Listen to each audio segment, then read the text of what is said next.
Pemirsa, tahun 2024 menjadi tahun yang bergejolak bagi pasar modal Indonesia. Sejumlah peristiwa membuat para pelaku pasar bereaksi dan menciptakan fluktuasi di sejumlah periode bagi IHSG. Mari kita simak ulasannya dalam kinerja pasar modal RI di tengah gegap gempita pesta demokrasi. Kita lihat ke informasi yang pertama.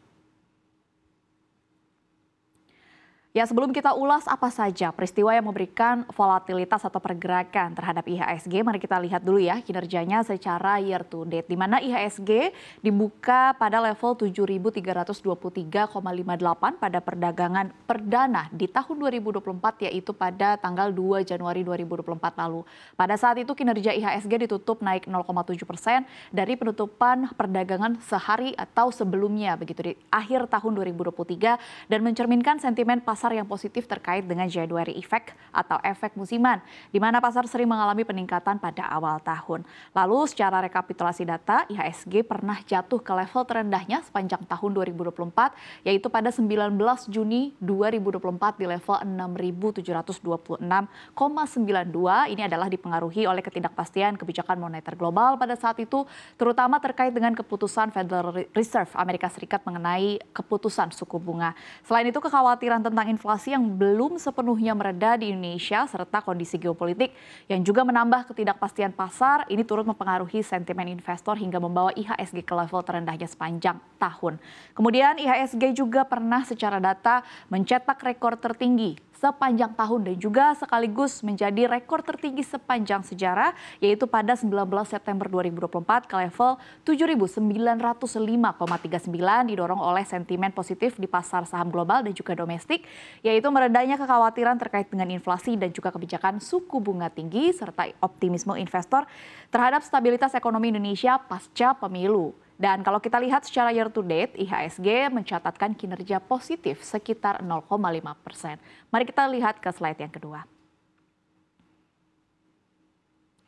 Ya, selama atau sepanjang tahun 2024 ada berbagai peristiwa baik dari global dan juga domestik yang akhirnya memberikan dampak atau efek signifikan terhadap pasar keuangan dan juga pasar modal di Indonesia, termasuk salah satunya adalah IHSG. Kita lihat ke peristiwa yang pertama, yaitu ketegangan di Timur Tengah, di mana konflik di Timur Tengah ini sudah terjadi begitu ya sejak beberapa tahun lalu, dan sepanjang tahun 2024 pun terutama ini yang melibatkan Israel, kemudian sejumlah kawasan seperti Gaza, Lebanon, Suriah dan juga Yaman ini turut mempengaruhi harga energi global karena kawasan ini merupakan salah satu produsen minyak utama di dunia. Ketika ketegangan meningkat, maka efek yang diberikan adalah harga minyak cenderung naik dan memicu inflasi global yang juga dirasakan oleh negara kita Indonesia.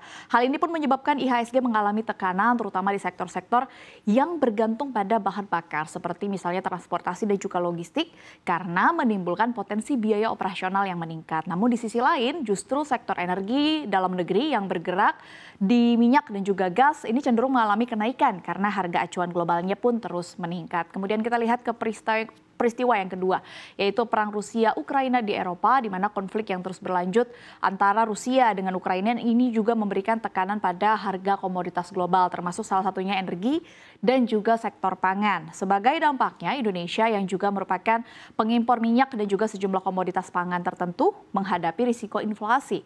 Fluktuasi harga komoditas ini juga mempengaruhi sektor-sektor berbasis sumber daya di IHSG. Kemudian kita lihat peristiwa atau sentimen yang ketiga adalah meredanya tren suku bunga tinggi secara global. Setelah mengalami kenaikan suku bunga secara agresif beberapa tahun terakhir begitu ya, tren suku bunga tinggi ini mulai menunjukkan tanda-tanda reda pada tahun 2024 seiring dengan moderasi kebijakan moneter di negara-negara maju, salah satunya adalah Amerika Serikat, di mana The Fed yang akhirnya mulai menurunkan suku bunga memberikan sentimen positif bagi pasar saham global, termasuk salah satunya adalah pasar saham kita Indonesia. Meredanya suku bunga tinggi memungkinkan investor untuk memperoleh akses pembiayaan yang lebih murah, meningkatkan minat investasi di sektor-sektor yang sensitif terhadap suku bunga seperti misalnya properti dan juga infrastruktur. Nah, bagi IHSG ini berarti prospek kenaikan lebih lanjut ya, karena aliran dana asing juga berpotensi untuk meningkat menuju ke aset-aset berisiko tinggi terutama di negara-negara berkembang. Kemudian peristiwa atau sentimen yang keempat adalah pemilu dan pemilihan legislatif serentak di Indonesia. Seperti yang kita ketahui ya, pemilu serentak di Indonesia pada 2024 menciptakan suasana politik yang tidak pasti di awal tahun dan membuat akhirnya IHSG sempat fluktuatif karena investor akhirnya cenderung menunggu kejelasan kebijakan dari pemerintah baru atau wait and see.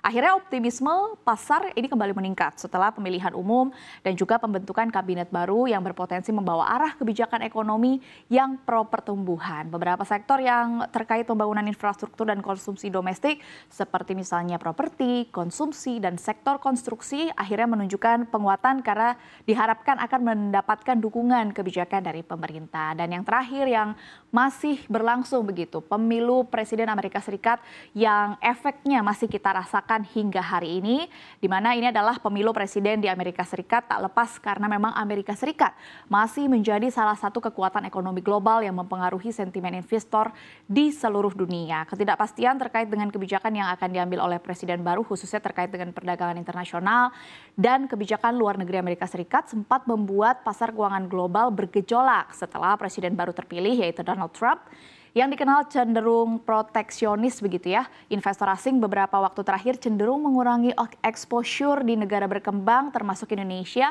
Ini terbukti dari rilis data Bank Indonesia yang menunjukkan untuk periode 4 hingga 7 November 2024 tercatat dana asing sebesar 10,23 triliun rupiah kabur dari 3 instrumen keuangan dalam negeri yaitu saham, SBN dan juga SRBI. Ya selalu menarik ya bagaimana akhirnya reaksi pergerakan IHSG setiap momen pemilu, salah satunya adalah yang membuat IHSG bereaksi. Ini adalah pemilu di Indonesia, jadi tidak hanya di Amerika Serikat tapi juga di Indonesia. Mari kita lihat atau kilas balik begitu ya selama 2 dekade terakhir bagaimana efeknya terhadap IHSG. Ya, kita mulai dari pergerakan IHSG selama pemilu di Indonesia di tahun 2024 hingga 2024 begitu ya, menunjukkan fluktuasi yang dipengaruhi oleh berbagai faktor politik dan juga ekonomi. Mulai dari pemilu 2004 kita review di mana pada pemilu ini Indonesia pertama kali mengadakan pemilu presiden secara langsung yang mengarah ke 2 putaran. Setelah pemilu legislatif pada 5 Juli 2024, IHSG menguat 3,12% pada 6 Juli, namun kemudian terperosok 1,79% pada 25 Agustus hingga mencapai level terendahnya di level 731,72. Kemudian menjelang putaran kedua pada September 2004, IHSG kembali menguat dan mencatatkan kenaikan sebesar 11,33%. Kemudian di akhir tahun 2004 lalu, IHSG ditutup 22,78% lebih tinggi di level 1000,23. Kemudian di tahun 2009, di mana pada pemilu ini hanya ada 1 putaran yang terjadi di Pilpres dan Susilo Bambang Yudhoyono atau SBY kembali terpilih.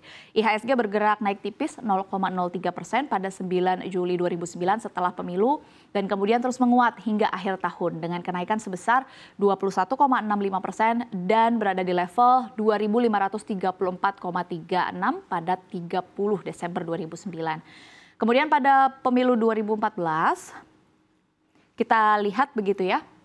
Pada tahun ini pemilu ini diikuti oleh 2 pasangan calon dan akhirnya Joko Widodo terpilih menjadi presiden. Setelah pencoblosan pada tanggal 9 Juli, IHSG menguat 1,46% pada 10 Juli 2014 dan berlanjut menguat hingga akhir tahun. Dengan kenaikan sebesar 4,02% di level 5.226,95 pada 30 Desember 2014. Mari kita lihat ke slide selanjutnya. Ya, kemudian mari kita lihat juga pada pemilu 2019 di mana Joko Widodo kembali terpilih. Meskipun pergerakan IHSG pada saat itu masih kurang stabil, setelah pemilu pada tanggal 17 April, IHSG menguat 0,4% pada 18 April 2019 namun berakhir anjlok 2,81% pada akhir tahun dan berakhir di level 6.299,54 pada 30 Desember 2019. Dan yang terakhir adalah pemilu tahun 2024 di mana pasangan Prabowo Subianto dan Gibran Rakabuming Raka berhasil memenangkan suara dalam 1 kali putaran. Pada hari pemilu IHSG menguat signifikan yaitu 1,68% ke level 7.330,7 dan sempat menembus di level tertinggi 7.365,68. Di mana pergerakan ini mencerminkan respons positif pasar terhadap pemilu yang tidak perlu 2 kali putaran secara keseluruhan.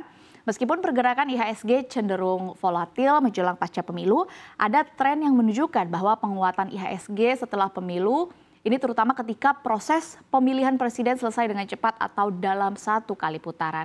Selain secara pergerakan teknikal, gegap gempita pesta demokrasi juga terasa di pasar modal begitu ya, di dalam negeri dari rata-rata nilai transaksi harian atau RNTH. Berdasarkan data BEI, rata-rata nilai transaksi harian pada 2004 adalah sebesar 1,02 triliun rupiah, dan memang tercatat ada beberapa perusahaan yang mencatatkan sahamnya di bursa dengan dana yang dihimpun mencapai 5,42 triliun rupiah hingga 14 November 2024. Dan mari kita lihat ke slide selanjutnya.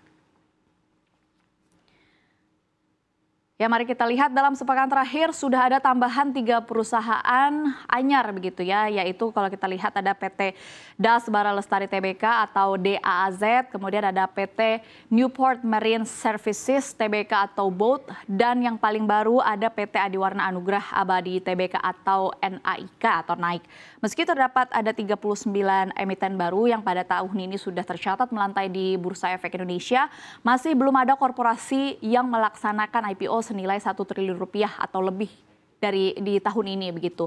Padahal dari BEI sendiri memiliki target untuk mendatangkan paling sedikit 3 perusahaan mercusuar atau lighthouse company melalui IPO di tahun ini. Memang jika dibandingkan dengan hajatan IPO tahun ini memang tergolong sepi. Jika dibandingkan dengan tahun lalu, jumlah lighthouse yang melantai di bursa lebih semarak. Di tahun 2023 setidaknya ada 4 yang berhasil melantai di BEI, yaitu Aman Mineral, kemudian ada PT Trimegah Bangun Persada Tbk atau NCKL, kemudian ada PT Pertamina Geothermal Energi Tbk dengan kode PGEO, dan juga PT Barito Renewables Energy Tbk alias BREN. Sedangkan di tahun 2024 ini hingga hari ini masih belum ada perusahaan lighthouse yang melantai di pasar saham.